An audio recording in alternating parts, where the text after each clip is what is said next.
భగవాన్ శ్రీ సత్యసాయి సచ్చరిత్ర తపోవనము 13వ అధ్యాయము. పరమం విచిత్రం లీలా విభూతిం. విభూతితో క్యాన్సర్ మాయం. ఒక రోజున ఒక న్యాయవాది ప్రశాంతి నిలయానికి వచ్చాడు. అతడు సిగరెట్లు విడవకుండా త్రాగేవాడు. ఆయన కంఠానికి క్యాన్సర్ వ్యాధి సోకింది. డాక్టర్లు ఆయనకు ఆపరేషన్ చేయాలని, ఆపరేషన్తో పాటు రేడియేషన్, కేమోథెరపీ చేయాలని చెప్పారు.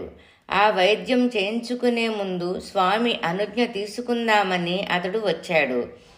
కరుణాంతరంగుడైన సత్యసాయి పరమాత్ముడు ఆయనను ఇంటర్వ్యూ గదిలోకి పిలిచి దోసుల నిండా విభూతి సృష్టించి ఇచ్చి దానిని మొత్తాన్ని తినమన్నారు.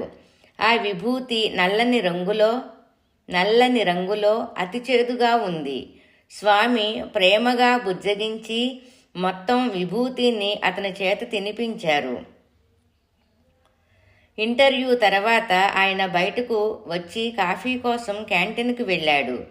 అక్కడ కాఫీ త్రాగిన తర్వాత అక్కడున్న పకోడీ మీద ఆయన దృష్టి పడింది.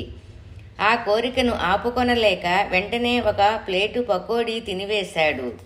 ఇన్నాళ్ళు తినాలని ఉన్నప్పటికీ కంఠానికి ఉన్న క్యాన్సర్ కారణంగా తినలేకపోయేవాడు. కానీ ఇప్పుడు చాలా తేలికగా, హాయిగా తినగలిగినందుకు ఆయన ఎంతో ఆశ్చర్యం కలిగింది. వెంటనే వేలితో నోట్లో తడిమి చూసుకున్నాడు. కంఠంలో వ్రణం చేతికి తగలనే లేదు. అది మాయమైపోయిందని ఆయన గ్రహించాడు. ఆయన సత్యసాయినాథుని పట్ల అపారమైన కృతజ్ఞతతో కన్నీటి దారలతో నిండిపోయి ఉన్నాడు. మరునాడు స్వామి ఆయనను మరలా ఇంటర్వ్యూ గదిలోకి పిలిచారు. తనకు క్యాన్సరు నయం చేసినందుకు ఆయన స్వామికి అనేక కృతజ్ఞతలు చెప్పి పాదాలపై వాలిపోయాడు. అప్పుడాయన తనకు సింధీ భాష వచ్చునని సనాతన సారథి సింధీలోకి అనువాదం చేసి ప్రచురించే అవకాశం తనకు ప్రసాదించమని స్వామిని వేడుకున్నాడు. అందుకు స్వామి ఆ ఉద్దేశంతోనే నిన్ను పుట్టపర్తికి పిలిపించుకున్నాను అన్నారు.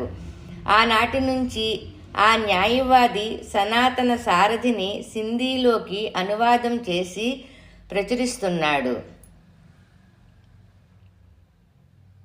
అస్సాం ఆదివాసీ నాయకునికి ఆరోగ్యం. అస్సాం రాష్ట్రం విభజించక ముందు, అంటే ప్రస్తుత అరుణాచల ప్రదేశ్లో ఆదివాసులు జనాభా అధికంగా ఉంది. వారంతా అస్సాం ప్రజలతో కలిసి ఉండక గొరిల్లా యుద్ధం జరుపుతున్నారు. వారంతా అస్సాం ప్రజలతో కలిసి ఉండక గొరిల్లా యుద్ధం జరుపుతున్నారు.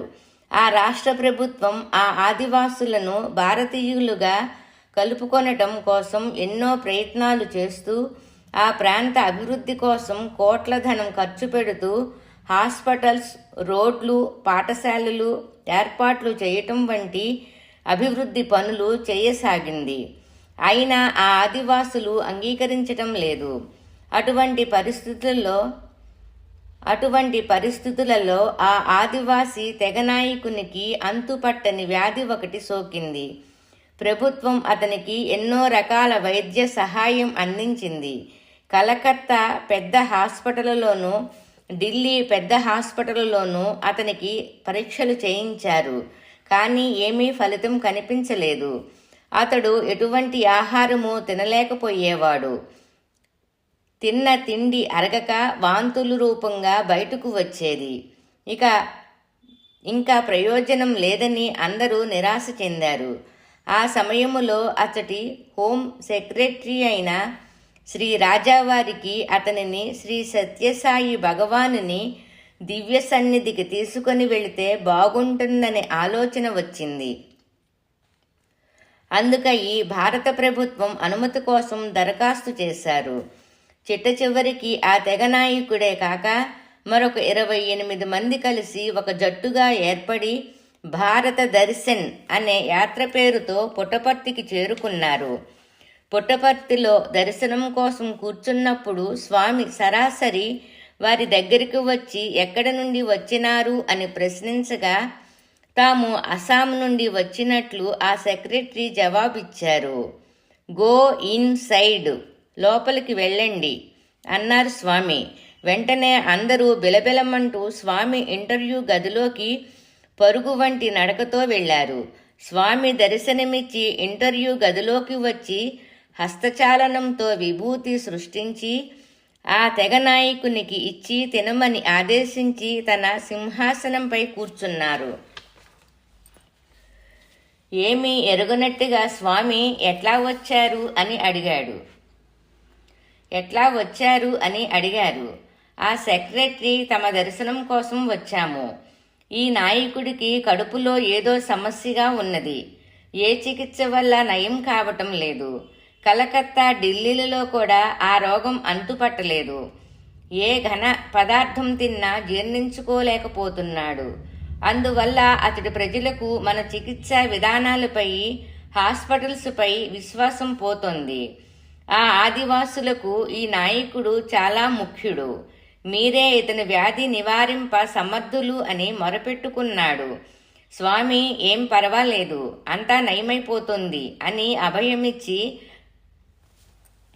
ఆ తెగవారితో వారి భాషలో వారి గ్రామం పరిసరాలు వివరించి ఆ గ్రామంలో వారు సూర్యచంద్రులకు ఆలయం కట్టాలని భావించటం గురించి తెలియచేశారు. దానిలో ప్రతిష్ఠ చేసే విగ్రహం తంత్రం గురించి తెలుపుతూ భగవాన్ బాబా హస్తచాలనంతో ఒక 9 అంగుళాల వ్యాసం గల ఒక రాగి ప్లేటు సృష్టించారు. దానిపై గల నగిషీపని చూపిస్తూ ఒక ప్రక్క సూర్యబింబము, దాని ప్రక్కనే చంద్రబింబము చెక్కడము చూపిస్తూ ఈ మందిరము డోన్యో పోలో అని పిలువబడుతుంది. వారి భాషలో డోన్యో పోలో అంటే సూర్యచంద్రులు అని అర్థం.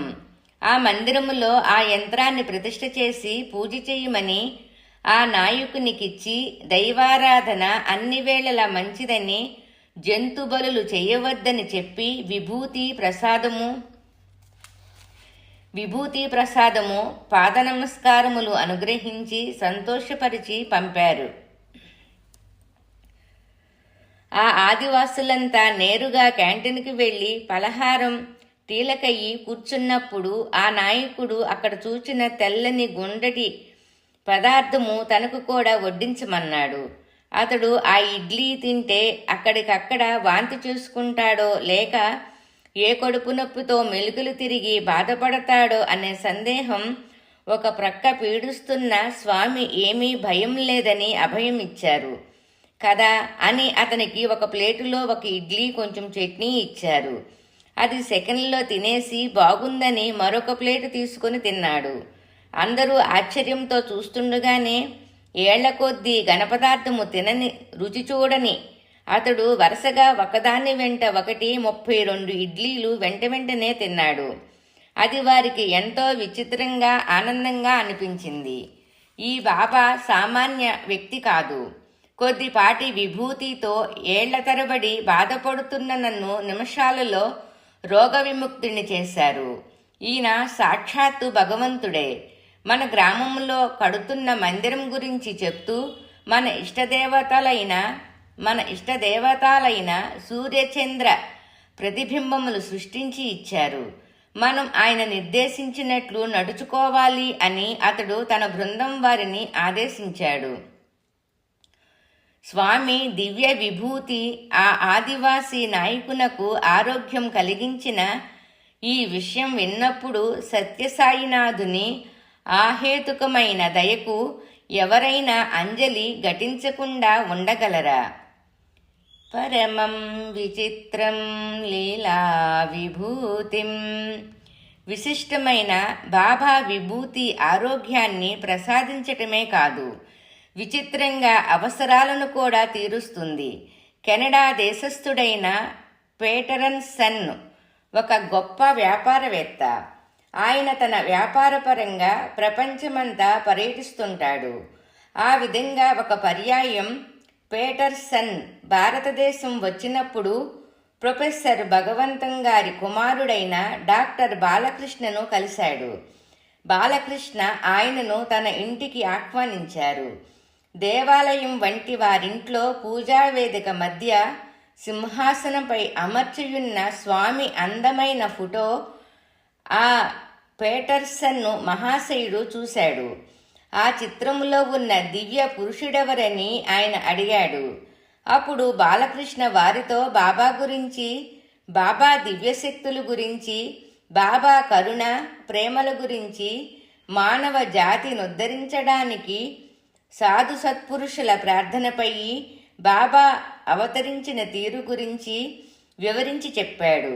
అది విన్న పేటర్సన్ చాలా సంతోషించి, ఈ గొప్ప యోగి పొంగవుణ్ణి నిరంతరం జ్ఞాపకముంచుకొనడానికి గుర్తుగా ఏదైనా చిన్న వస్తువు ఇవ్వగలరా అని అడిగాడు. బహుశా ఫోటో వంటిదని ఆయన అభిప్రాయం. భగవాన్ బాబాను స్మరించుకొనడానికి బాబా విభూతి అత్యంత విలువైనదని భావించి బాలకృష్ణ ఆయనకు విభూతి పొట్లం ఒకటి ఇచ్చాడు. పేటర్సన్ ఆ విభూతిని చూసి, బూడిద, ఈ యోగి పొంగవుణ్ణి స్మరించుకొనడానికి నీవు నాకు బూడిదనిస్తున్నావా అన్నాడు. అప్పుడు బాలకృష్ణ ఆయనతో, ఇది బూడిద కాదు, దివ్య విభూతి. దీని విలువను అంచనా వేయలేము. ఇక ముందెప్పుడైనా గొప్ప కష్టంలో ఉండి ఈ స్వామి అనుగ్రహం కావాలనుకుంటే ఈ విభూతిని కొంచెం నోట్లో వేసుకొని బాబాను ప్రార్థించమని చెప్పాడు. పేటర్సన్ భారతదేశం నుంచి లండన్ మీదుగా న్యూయార్కుకి వెళుతున్నప్పుడు విమానములో స్త్రీలు, పిల్లలు కూర్చొని పెద్దగా శబ్దం చేస్తున్న సీట్ల మధ్య అతనికి సీటు కేటాయించబడింది. అతనికి చాలా అసౌకర్యంగా అనిపించింది. విమానం లండన్కు చేరుకుంటుండగా అతనికి ఉన్నట్లుండి ఒక్కసారి ఈ విభూతి గురించి జ్ఞాపకం వచ్చింది. అతడు వెంటనే పొట్లం తీసి విభూతి కొంచెం నోట్లో వేసుకొని లండన్ నుంచి న్యూయార్కుకు వెళ్లే మిగతా ప్రయాణంలోనైనా తనకు అనుకూలమైన మరొక సీటు ఏర్పాటయ్యేలా చూడమని బాబాను స్మరించి ప్రార్థించాడు. అత్యంత ఆశ్చర్యకరంగా కొద్ది నిమిషాల తర్వాత లండన్ విమానాశ్రయములో తన పేరు పెట్టి లౌడ్ స్పీకర్లో పిలుస్తూ తనను విమానాశ్రయంలోని ఆఫీసుకు వెంటనే రావలసిందిగా చేసిన ప్రకటన వినిపించింది. పేటర్సన్ సందేహంతో నిదానంగా ఆఫీసుకు వెళ్లారు. అతను అక్కడికి వెళ్ళగానే, మీకు విమానంలోని ఫస్ట్ క్లాస్ విభాగంలో సీటు కేటాయించబడింది అని చెప్పారు. అతను సంతోషించి దానికి అవసరమైన అదనపు ఛార్జీ చెల్లించడానికి ఉద్యుక్తుడవుతుంటే ఆ ఆఫీసర్ అక్కరలేదు, అదనపు ఛార్జీ ఇంతకు ముందే చెల్లించబడింది అని చెప్పాడు. పేటర్సన్ను ఆశ్చర్యానికి అంతులేదు. కేవలం విభూతిధారణ వల్ల, బాబా స్మరణ వల్ల కొన్ని వేల మైళ్ళ దూరంలో ఉన్న ప్రదేశములో బాబా సాక్షాత్కరించి తన కోరిక నెరవేర్చిన తీరుకు, స్వామి ప్రేమకు అతని హృదయం ఆశ్చర్య ఆనందాలతో నిండిపోయింది. పరమం పవిత్రం బాబా విభూతిం, పరమం విచిత్రం లీలా విభూతిం, పరమార్థమిష్టార్థమోక్షప్రదాతం బాబా విభూతిం ఇదమాశ్రయామి. ఆ ప్రేమమూర్తికి శతకోటి ప్రణామాలు. ఓం శ్రీ సత్య సాయి పరబ్రహ్మణే నమః. శాంతి శాంతి శాంతి. 13వ అధ్యాయము సంపూర్ణం.